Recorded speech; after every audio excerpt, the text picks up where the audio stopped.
ನಮಸ್ಕಾರ, ನೀವು ನೋಡ್ತಾ ಇದ್ದೀರಾ ಮಾಹಿತಿ ಕೇಂದ್ರ ಯೂಟ್ಯೂಬ್ ಚಾನೆಲ್. ಸ್ನೇಹಿತರೆ, ಖಾಸಗಿ ನೌಕರರಿಗೆ ಇದೀಗ ಗುಡ್ ನ್ಯೂಸ್ ಮಾಹಿತಿಯೊಂದು ಇದೆ. ಅಕ್ಟೋಬರ್ 1ರಿಂದ NPS ನಿಯಮಗಳು ಬದಲಾವಣೆ ಆಗಲಿದೆ.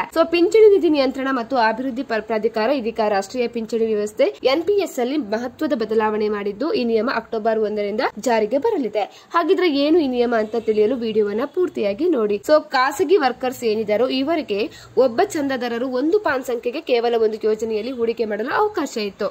ಆದ್ರೆ ಮುಂದೆ ಒಂದೇ NPS ಖಾತೆಯಲ್ಲಿ ಹಲವು ಯೋಜನೆಗಳಲ್ಲಿ ಹೂಡಿಕೆ ಮಾಡಬಹುದು. ಇದರಿಂದ ರಿಸ್ಕ್ ಅನ್ನ ಕೂಡ ಕಡಿಮೆ ಮಾಡಬಹುದು. ಅದೇ ರೀತಿ ಬೇರೆ ಬೇರೆ ಯೋಜನೆಗಳನ್ನ ಕೂಡ ನೀವು ಆಯ್ಕೆ ಮಾಡ್ಕೋಬಹುದು. ಅದೇ ರೀತಿ ಈ ಹೊಸ ನಿಯಮದ ಅಡಿಯಲ್ಲಿ ಹೆಚ್ಚಿನ ಆದಾಯ ಬಯಸುವವರಿಗೆ ದೊಡ್ಡ ಮಟ್ಟದ ಅವಕಾಶ ಸಿಗಲಿದೆ. ಅಂದ್ರೆ ಅವರು ತಮ್ಮ NPS ಮೊತ್ತದ 100% ಹಣವನ್ನ ಇಕ್ವಿಟಿಗಳಲ್ಲಿ ಅಂದ್ರೆ ಷೇರುಗಳಲ್ಲಿ ಹೂಡಿಕೆ ಮಾಡಲು ಅವಕಾಶ ಇರಬಹುದು. ಇದರಿಂದಾಗಿ ಅವರು ಇದರಲ್ಲಿ ಹೂಡಿಕೆ ಮಾಡಲು ಕೂಡ ಅವಕಾಶ ಇದೆ. ಹಾಗಾಗಿ ಇಲ್ಲಿ ಕೂಡ ಹೆಚ್ಚಿನ ಲಾಭವನ್ನು ಅವರು ಪಡಿಬಹುದು. ಸ್ನೇಹಿತರೆ, ನಾವು ಮಾಡಿರುವಂತಹ ವಿಡಿಯೋ ನಿಮ್ಗೆ ಇಷ್ಟ ಆದಲ್ಲಿ ಈ ವಿಡಿಯೋಗೊಂದು ಲೈಕ್ ಅನ್ನ ಕೊಡಿ. ಅದೇ ರೀತಿ ಮತ್ತಷ್ಟು ಅಪ್ಡೇಟ್ಗಾಗಿ ನಮ್ಮ ಚಾನೆಲ್ ಅನ್ನ ಸಬ್ಸ್ಕ್ರೈಬ್ ಮಾಡ್ಕೊಳ್ಳಿ.